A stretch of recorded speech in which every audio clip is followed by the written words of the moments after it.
Welcome to Foro Politico. My name is Marcos Palma, and this is PBS Latino, free and independent. Today is August 26, 2016, and we're going to talk again about this presidential election. I have to tell you that we are 74 days away from November the 8th, and this presidential election is going up and down. The candidates keep fighting to get more money. They're fighting in their campaigns to get more people to put them in their minds. Recently, we have to see the Republican candidate got together with the National Hispanic Advisory Coalition, and this happened in the city of New York. After that meeting, he got another idea about to deporting 11 million undocumented that they live in this country. People have told that he's been soft with this proposal. And instead of deport all of the undocumented, he said that there are good people that should be here. Remember that in the primaries, he was very radical when he said that we are going to have a forced deportation. Do you remember that, forced deportation? That he was planning to deport all of them, no matter if they're good or they're bad. And he has changed his position, like the proposal that was presented by Mr. Jeb Bush, that he wanted to have a plan for the 11 million undocumented. One thing that he has not changed is the wall. His surrogates want to hear in their meetings, build the wall, build the wall. They were screaming to that Republican candidate. We have to remember that President Obama has deported more than 2.5 million undocumented people. Some of them have called him deported in chief. Mr. Trump has said that this is not amnesty for undocumented immigrants. But before he said in different outlets that he will deport all the undocumented. Now he is saying that they have to go back to their countries, the good ones came back, and they have to pay taxes. But he's not promised a citizenship. Do you remember the time when the Republican candidate mentioned about temporarily ban all the Muslims, and then he said that that was only a suggestion. And more recently, he said that he was going to enact extreme betting. Later, we're going to talk about what does that mean, extreme betting. This candidate promised to give a speech in Colorado a day before that we taped this show. However, he changed his mind. He doesn't have a plan to fix this immigration that many people has saying and has been repeating and repeating. Immigration system in this country is broken. He postponed it, and we do not know when he's going to deliver or what is going to be in this immigration proposal by the Republican candidate. And regarding this proposal for the wall, remember that Congress has to approve this in case that this Republican candidate became the president of this country. It's not just the Congress. It has to be all the people that they live in the border. And mostly of them, for example, in Texas or Arizona, they're Native American people. Native American that they came before more than 200 years ago when the Constitution of this country was created. I have to tell you that behind the Republican candidate is Mr. Rudolph Giuliani, former mayor from New York, and he's saying and he is repeating that Secretary Clinton is in bad health, and he asked to the people to watch the health of Mr. Clinton in the internet. Can you believe that? A person like a former mayor from New York asking to the people to go and look and Google in the internet and other people's health? That is not professional. And this week, the Trump campaign talked also against the email from Secretary Clinton. They still accusing her of pay for play for the Clinton Foundation. And then looks like they have no other things to talk. They repeat and repeat the same issues, talking about the Republican candidate. When we have only 74 days to the election in November, he hasn't released his tax return. He hasn't released that information. It's not an obligation, but will make you better to understand who is this person. The polls nationally showing that he is behind Secretary Clinton.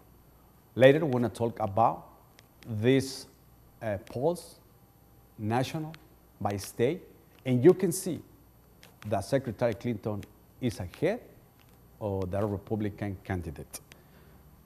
Before giving the welcome to our guest, Mr. Steven Figueroa, I'm going to introduce this story from a local reporter, Dave Bryan, for local CBS.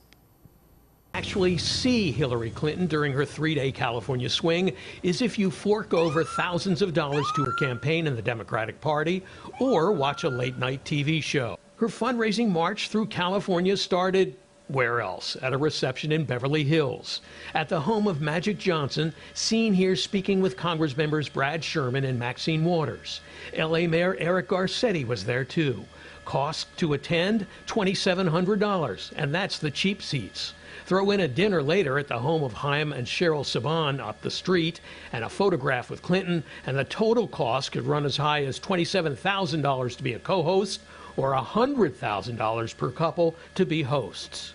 Among the other big names listed as attending, DreamWorks co-founder Jeffrey Katzenberg, sports and entertainment agent executive Casey Wasserman, and Bob Iger, the chairman and CEO of the Walt Disney Company. But no media coverage is allowed at the Clinton events, no interviews, and no press conferences. Hey, Clinton, you will see! Palestine will be free! There were some pro-Palestinian protesters who showed up and marched on the sidewalk, but never reached the fundraisers, which were held in a gated community several miles from the protest site. The fundraisers come as Clinton's emails are coming under tighter scrutiny. On Monday, we learned Justice Department lawyers have given the State Department nearly 15,000 Clinton emails and documents from her time as Secretary of State, which she did not hand over to the FBI. We still don't have a firm sense of how many of these 14,900 are new that we haven't seen before. Granted, that's a healthy number there, so there's likely to be quite a few. But Clinton has always insisted that her lawyers carefully comb through everything on her private server. I responded right away and provided all my emails that could possibly be work-related. Clinton campaign aides say they aren't sure what's in the documents, but support all her work-related email being released, as a federal judge ordered in response to a lawsuit charging Clinton used the private server to circumvent public records laws.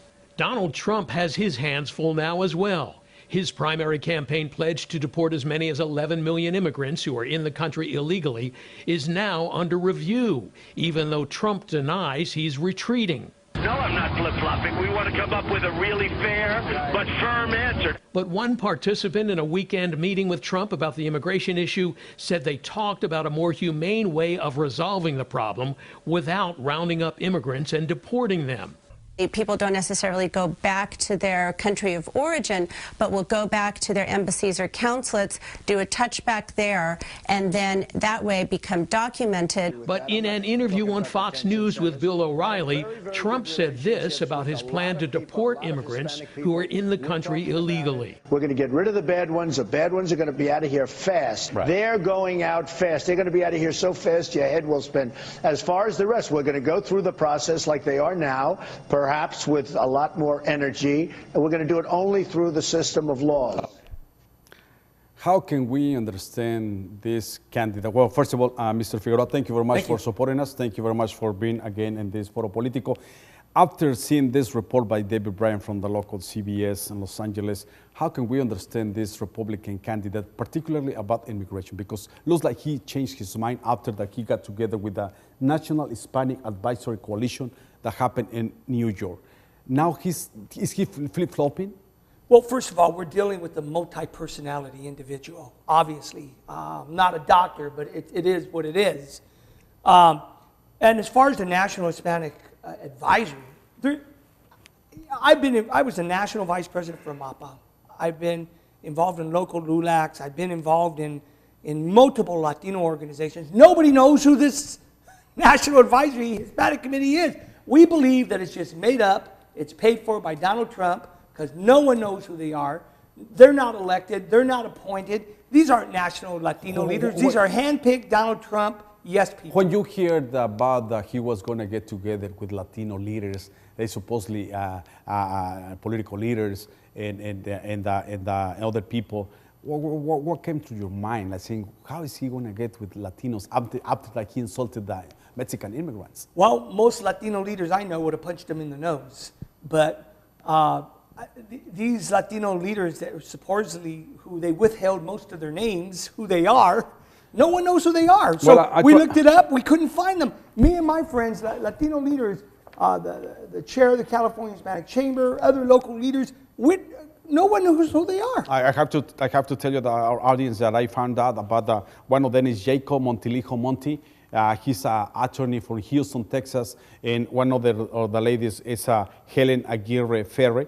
She lives in Miami, but as you said, even though they have a position in one organizations, however, they don't have that kind of leadership like other ones. They don't have the national leadership like Cesar Chavez or Bert Corona, Mario Bledo, legendary Dolores Huerta, legendary Latino leaders. These are handpicked Donald Trump people, right-wing from the alternative right Republican Party, that Donald Trump picked to say, hey, who even they disagreed with Donald Trump.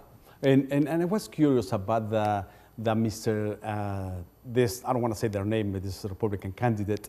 How can he hasn't never mentioned, I haven't heard about, I don't know if you have heard about mentioning the Latino leader like Cesar Chavez or Dr. Luther King Jr. Have you heard about this candidate mentioned then in their speeches? None of them.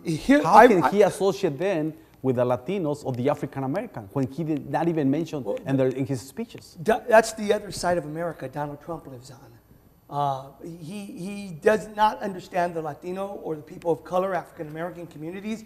He's been a child with a silver spoon in his mouth who's always gotten his way because he's had high-priced lawyers to scare everybody. But guess what? He doesn't scare us anymore.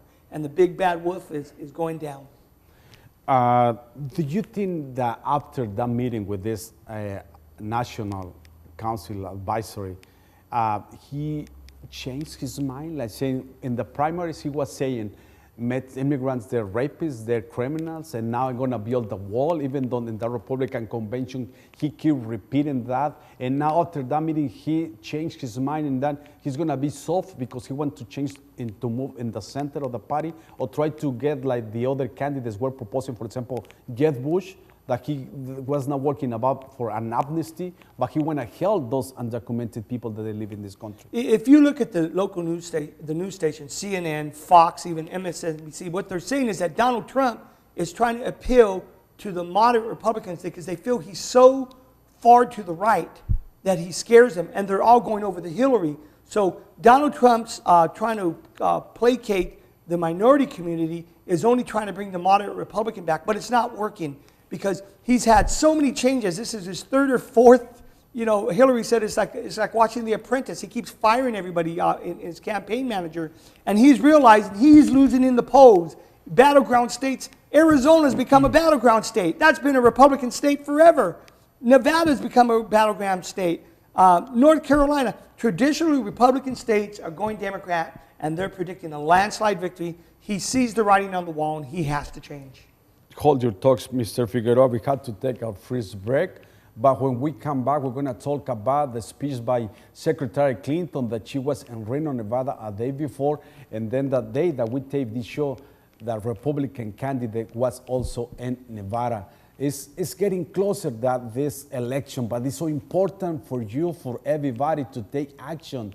Don't stay home. Try to investigate. Try to document yourself and try to be more involved in this historic election. You're watching Foro Politico. I'll be right back.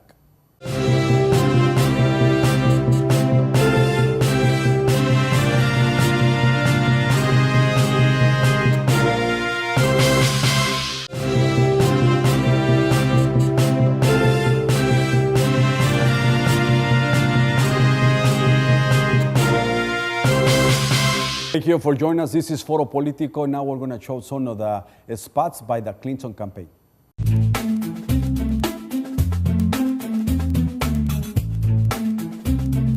They're bringing drugs.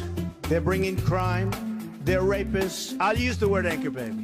This is a country where we speak English, not Spanish. You're going to have a deportation force. I will get rid of gun-free zones on schools. My first day, it gets signed. A total and complete shutdown of Muslims entering the United States. Do you still believe that Muslims should be banned from entering the country until we can figure out what's going on, as you've said? Yes, we have to find out what the hell is going on. What do you think of what I said? It's fine. And if we want to go stronger, I'd go stronger too. When you get these terrorists, you have to take out their families. Bomb the out of them. Maybe Syria should be a free zone for ISIS. Can you tell the Middle East we're not using a nuclear weapon? I would never say that. I would never take any of my cards off the table. How about Europe? I'm not going to take it off the table. You might use it in Europe? He appeared to mock a reporter with a disability. I don't remember. Planned Parenthood should absolutely be defunded. How do you ban abortion? You'll go back to a position like they had, where people will perhaps go to illegal places. Should the woman be punished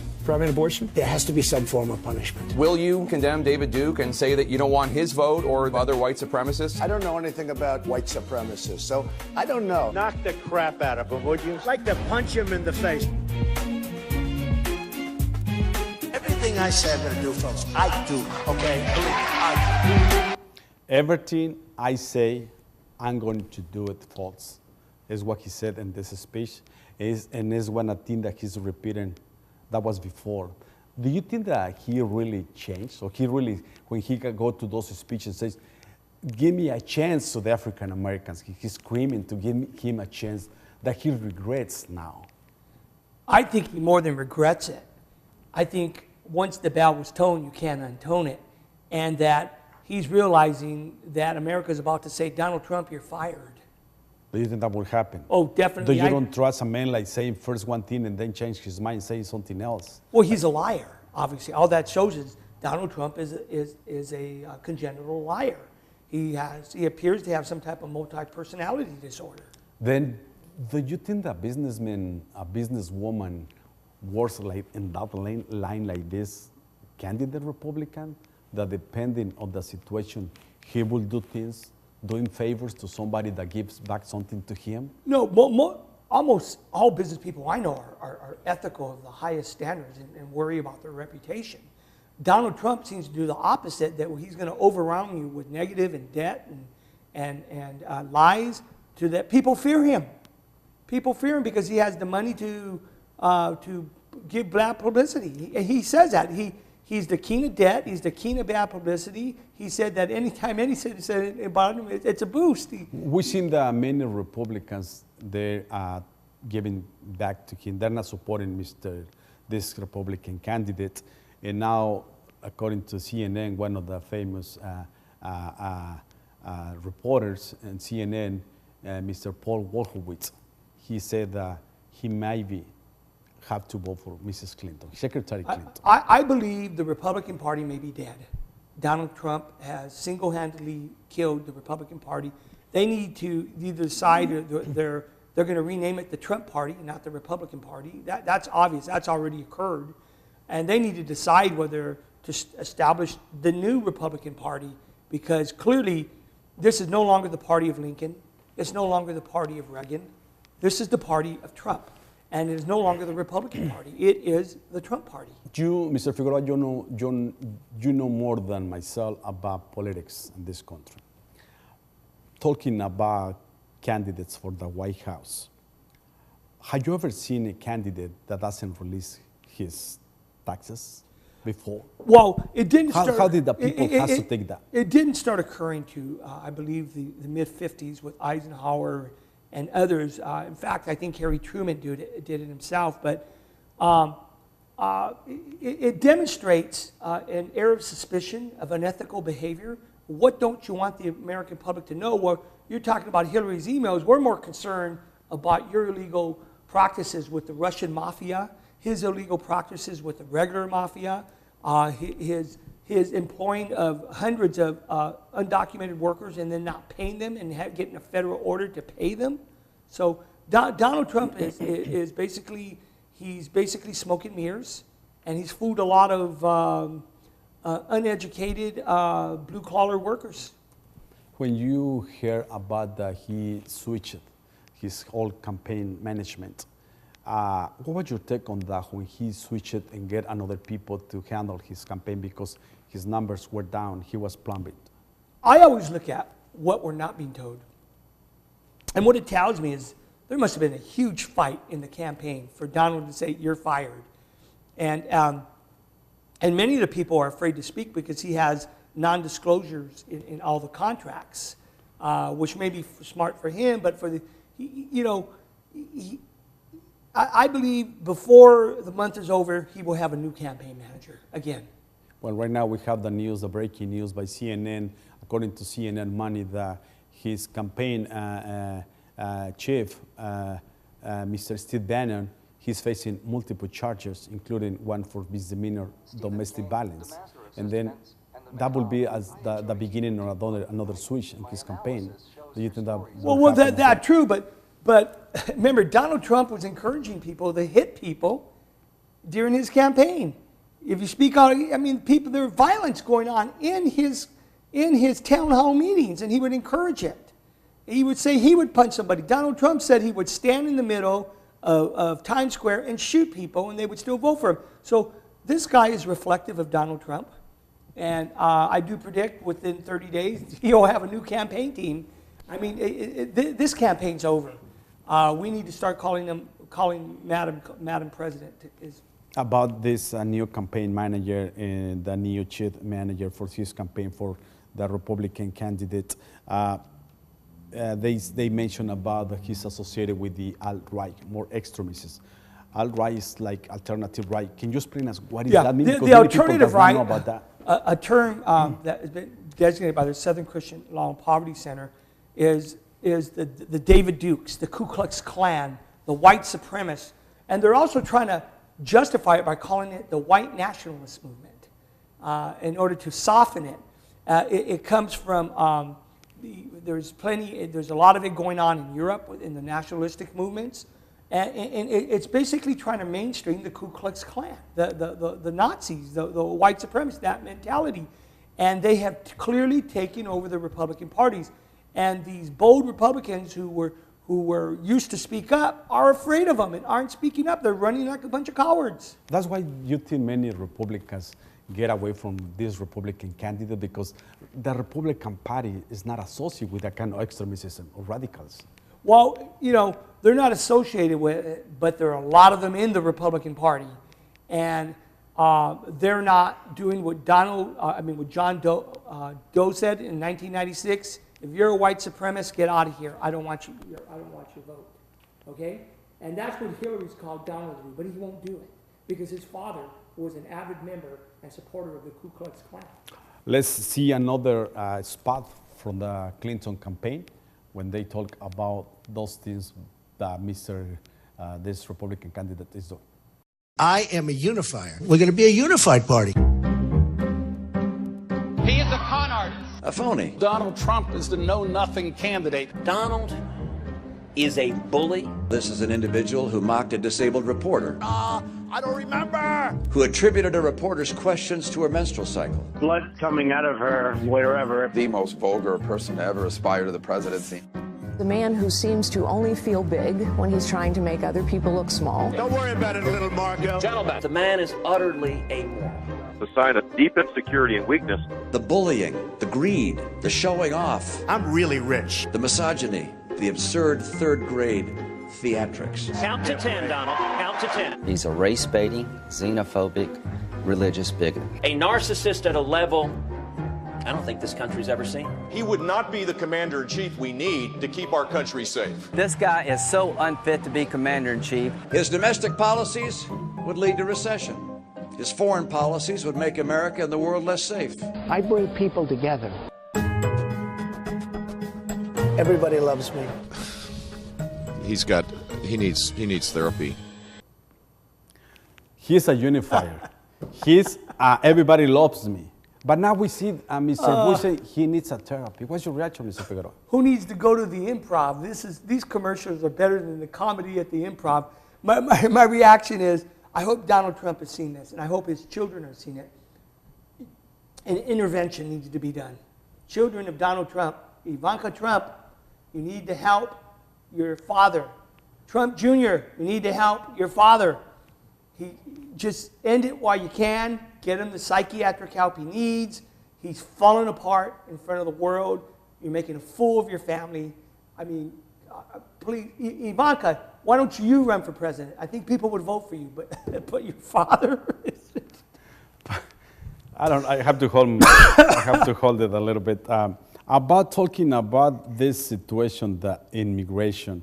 He after that he got with this National Hispanic Advisory, he changed his speech in Colorado. He looks like he doesn't have a plan for this immigration. He's switching. He's changing his mind. But I remember some of the words by his new campaign manager. He said he's not switching his position. He's only switching the words that he's using. Is what she's saying about his new campaign manager. Is what she said. But what's your take on that? He doesn't have a plan for immigration. Donald Trump forgot the 3 basic principles in business: piss, poor, planning. Okay, he just made rhetoric and he didn't plan. And now they're realizing that his plan, you can't do it. It violates the Constitution. It breaks every law, every international law, every local law, and he can't do it. So he's trying to worm out of it and trying to say, well, we're going to do it, but this is the way we're going to do it, because I always said we'd be humane, but there's nothing humane about separating families. What are you going to do about the children who are born here but their mom and dad are not documented? Are you going to separate them? Are you also going to put 6 million kids in foster care? You know? When we're talking about this plan, hasn't even talked about those executive action by President Obama, like DACA and DAPA. He's not even mentioned that. Looks like he knows about those executive actions, but he doesn't have a plan. In the sad part also, about his people that is behind him, how can no one tell him about what's going on in this country? It looks like he does not know about this. Well, obviously, Donald Trump suffers from mental illness called foot and mouth disease, which is basically he talks big and then he can't deliver. It's impossible for his plan to put forward. He not only has to change because his numbers are going lower and lower and lower. I mean, like I said, Arizona's in play, North Carolina's in play, Ohio's in play. He's already lost Pennsylvania, and he knows that. He's about to lose Florida. It's just a matter, is Hillary going to win all 50 states right now?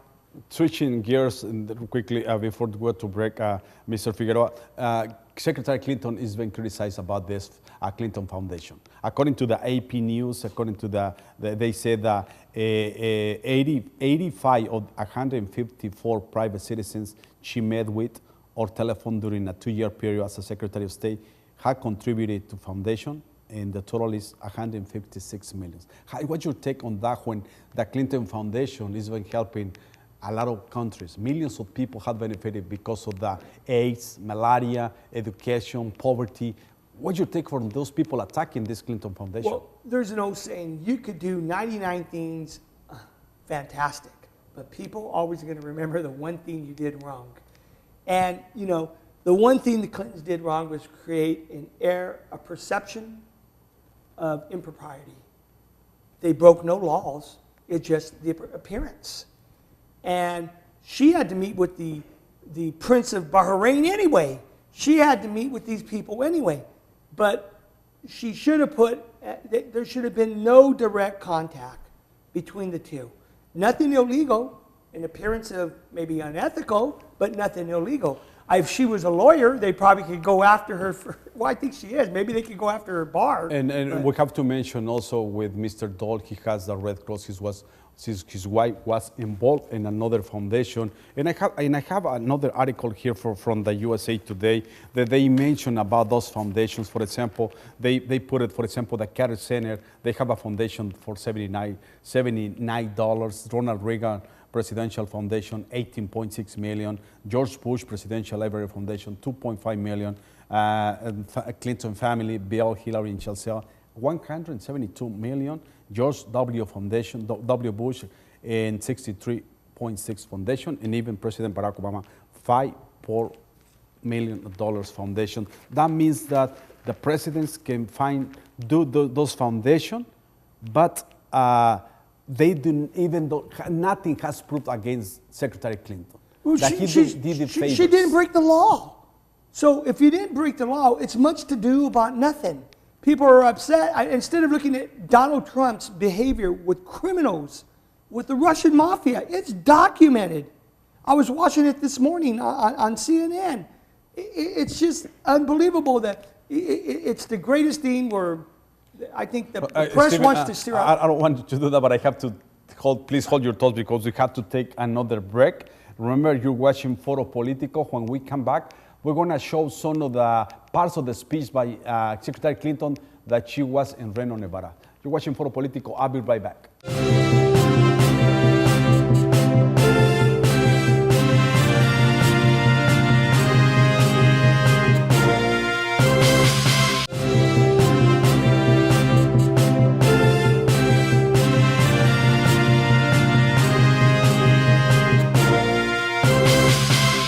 Again, today is August 26th. If the election were held today, Secretary Clinton will be the president of the United States. Let's hear this message from Larry Lovato, a distinguished professor from Virginia University. Hispanic advisory councils is long past. Donald Trump, and for that matter Hillary Clinton, have very well-designed images, personas. Their issue positions on key issues are well known, certainly in the Hispanic and Latino communities. They've already gotten what they need to get from Donald Trump, and I need to go to the numbers because the numbers matter. Okay, let's get right to it. He's receiving the lowest percentage of the vote among American Latinos ever recorded for a Republican presidential candidate. He's in the teens. Go to the great polls being done by Latino Decisions and some of the other organizations that have been oversampling Latinos. He's in the teens. Remember, George W. Bush in 2004 got around 40% of the Latino vote. Mitt Romney did very poorly in 2012, but he got 27% of the Hispanic vote. Now, Trump is looking at best at maybe 20%, which means Hillary Clinton would get around 80. Compare that to Barack Obama's 71%, which was a very high percentage in 2012, and yet it just shows you how poorly Trump is doing, and I just don't think it's going to change. New Hampshire is one of those states that has evolved from being at one time a solidly Republican state into now a likely Democratic state. And you can look at the progression of the percentages for Democrats over recent presidential elections. We've also had a series of very well done polls that have shown that New Hampshire is almost out of reach, really, for Donald Trump. And so we waited. We could have done this a month ago. We didn't because New Hampshireites are very independent by nature, and they can switch on you. But I think there's been enough consistency now so that with those 4 electoral votes, she goes from 269 to 273 likely and safe Democratic electoral votes. And, of course, you need 270 to win. That was Larry Lovato from Virginia University. Mr. Figueroa, explain to us, please, about this electoral vote, how different it is from the popular vote, because according to Mr. Lovato, if the elections were held today, Secretary Clinton would be the president of this country. The popular vote is just that it is one person, one vote. That's self-explanatory. The Electoral College was designed by the founding fathers of the country as a way of representing people, because back in the 1700s, it was hard to get the people to vote on a certain day. So what they said is, we know if there's 100 people living in this area and 100 people ready to vote, but only 15 come out, well, that's still an electoral vote for that area. So more than likely, the Electoral College is already signaling, because they poll them, that they're going to vote. The potential individuals who are the designated electors to lean toward Hillary. And who are those people? Those people are selected by the different parties, Democrats. But which one is more important, the electorate vote or the popular vote? So the electoral vote. In this country, the electoral vote is the most important. We saw that Gore got more votes than Bush, but Bush won the electoral vote. And that's happened several times in this country. And then come out to my question, how can the people go to vote when the electoral Because the popular vote as a whole determines the electoral vote. Okay, so like I said, because not everyone can get to the ballot, or not everybody, that person, that elector, represents all the potential voters. So if the majority of the popular vote are voting one way, that's the way the electoral votes. However, when you got a certain county voting a different way, they can sway the vote that way. That's how George Bush got elected. I had this conversation with Martin Luther King III. I did some talk radio with him around 2004, 2005. And with a local radio station, and he explained it to me, that his father said, I asked him, what happened with Al Gore? He says, well, the 65 Voting Rights Act gave you the right to vote. But there's not one law, there's not one regulation, there's nothing in the Constitution that says they have to count your vote. There's nothing. There's nothing that says they have to count your vote. So, that's why electoral votes are more important, and that's how George Bush beat Al Gore. But of course, in this case, we got Gary Johnson, who's going to play the role of Ralph Nader for Donald Trump. So Gary Johnson is who's a former Republican, now the Libertarian leader, taking away votes from Donald Trump. Let's see part of the speech by Secretary Clinton that she was in Reno, Nevada, where she talks about this division by this candidate, the Republican candidate. Let's see it. Everywhere I go, people tell me how concerned they are by the divisive rhetoric coming from my opponent in this election. And I understand that concern, because it's like nothing we've heard before from a nominee for President of the United States from one of our two major parties. From the start, Donald Trump has built his campaign on prejudice and paranoia. He is taking hate groups mainstream and helping a radical fringe take over the Republican Party. His disregard for the values that make our country great is profoundly dangerous. In just this past week, under the guise of outreach to African Americans, Trump has stood up in front of largely white audiences and described black communities in such insulting and ignorant terms. Poverty, rejection, horrible education, no housing, no homes, no ownership, crime at levels nobody has seen. Right now, he said, you can walk down the street and get shot. Those are his words. But when I hear them, I think to myself, how sad. Donald Trump misses so much. He doesn't see the success of black leaders in every field, the vibrancy of black-owned businesses, the strength of the black church. But what he's doing here is more sinister. Trump is reinforcing harmful stereotypes and offering a dog whistle to his most hateful supporters. It's a disturbing preview of what kind of president he'd be. And that's what I want to make clear today. A man with a long history of racial discrimination, who traffics in dark conspiracy theories drawn from the pages of supermarket tabloids and the far dark reaches of the internet. Is he right, Mr. Secretary Clinton? Oh, she's 100% right. When she said about those division, about those hate groups, the Republican candidate is putting on his speeches? It was reported this morning that Donald Trump, that David Duke said that the alt-right, the white supremacist group membership is increasing because of Donald Trump, and they want to thank Donald Trump. She's 100% right. Donald Trump doesn't know the successful Latino businesses. Donald Trump does not know the successful African American, the successful Asian businesses. His stereo, he's in a different America, clearly. He's in the billionaires club. that basically he's the very description of what he's against. You remember when President Obama, the first African American, that he wants to get his birth certificate because that this Republican candidate mentioned that he's not even was born in this country. Oh, that was legendary BS.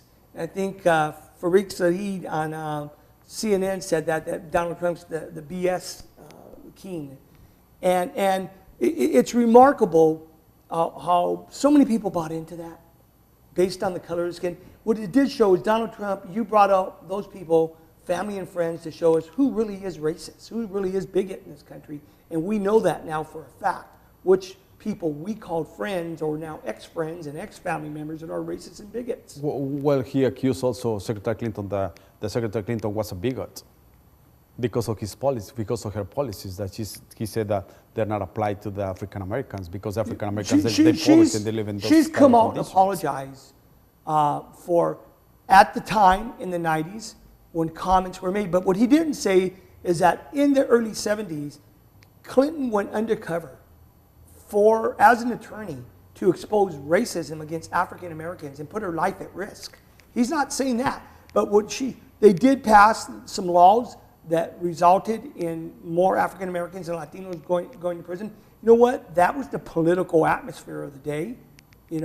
It's come back to bite everybody, Democrats and Republicans, Latino and African American individuals that supported it. Let's see the other part of the speech by Secretary Clinton in Reno, Nevada. There is no other Donald Trump. This is it. And Maya Angelou, a great American whom I admired very much, she once said, when someone shows you who they are, believe them the first time. And in 2015, Trump launched his own campaign for president with another racist lie. He described Mexican immigrants as rapists and criminals, and he accused the Mexican government of actively sending them across the border. None of that is true. And oh, by the way,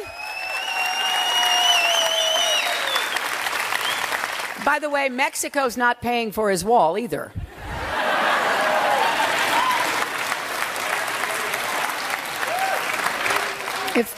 If he ever tries to get it built, the American taxpayer will pay for it.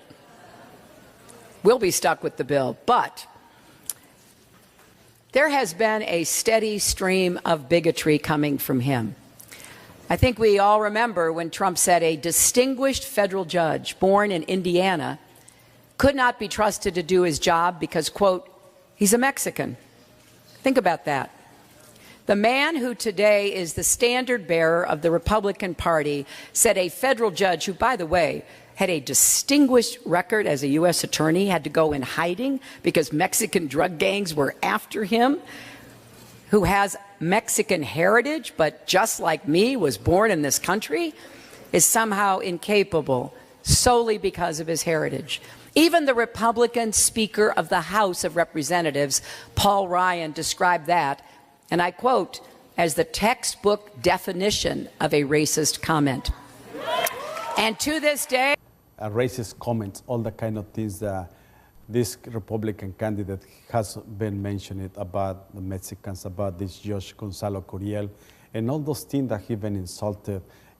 Are we seeing any change now that he's trying to change and trying to move to the center again? The only thing Donald Trump hasn't done at this point is declared himself as Mexican himself in order to try to get the Mexican vote. But the bottom line is, what we're hearing now from Donald Trump, we're going to hear something different next week. I mean, this is better than a Saturday Night Live skit. You can't, I often say we need to do a prediction thing on this show. You can't predict what's going on in this election. We cannot predict next, Mr. Figueroa. What we can predict is the commercials. We can't predict commercials. We cannot predict something else but the commercials. Please stay with us. I'll be right back. You're watching Foro Politico, and this is Latino PBS.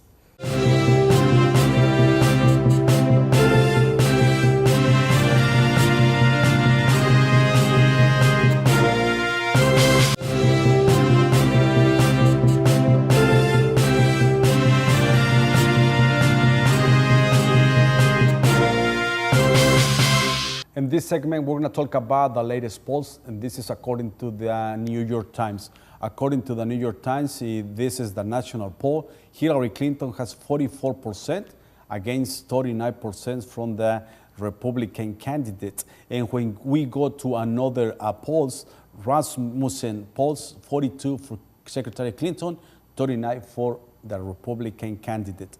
One that separates more is about the NBC News. It's 50% for Secretary Clinton and 42 for the Republican candidate. It's still, Mr. Figueroa, still a huge difference because we're talking about millions of people, and this is national polls. Well, I think the ultimate polls are this. 99.9% of the African Americans support Hillary. 0.01% of the African community supports Trump. 88% of the Latinos support Hillary Clinton. 12% of the Latinos, or I should call them the Chuecos, support Trump. But don't you think that we are still 74 days away from the election? This could change? God, this campaign, you never know. You just don't know. I mean, we're going to predict next week that Stephen Banner, he's probably going to be arrested, and Trump will have a new campaign manager. We don't know what's going to come out in the emails. And we're living these times with the hackers. You remember Julian Assange? Sure. Julian Assange, that he got those documents from the former DNC president. Sure. And then he resigned from that position, and now Mr. Julian Assange threatens to get more emails that will damage the candidate. Edward Snowden and Julian Assange absolutely hate the Clintons. They hate the Clintons because, quite frankly, Julian Assange is accused of raping a teenage girl, and he's busted. So he's going down, and he's figuring if he's going down, anyone's going down. Edward Snowden committed treason. Anyway, but why did they hate the Clintons? They hate the Clintons because they feel there's a double standard. And you know what? Like it or not, with the Trumps, the Clintons, they're rich. There are double standards. I often say that. The rich have one policy, the poor have the others. And we're making a choice this election of the best of two evils. And my vote is going to Hillary. I am sorry that Joe Biden didn't run, that Elizabeth Warren didn't run, that Bernie Sanders didn't win. But it is what it is. And, you know, I mean, voting for Donald Trump is like voting for Hitler. Secretary Clinton has mentioned about the mistakes that he's done with the emails. Even though she already mentioned it, he's been repeating when she was before the Congress talking about Benghazi. She was like 11 hours, and they couldn't prove anything. And even though that she's telling people that she made a mistake, like asking for forgiveness. However, do you think still people, they really care about that emails and that kind of mistakes, so they're gone? The reason that she's up in the polls is people forgave her. They get it. They see it. You're going to have those diehard Republicans that if Satan was their candidate, which he is, they'll vote for the Satan, and they'll call themselves Christians. That's just and they're loudmouth. They're all like Donald Trump. They're idiots.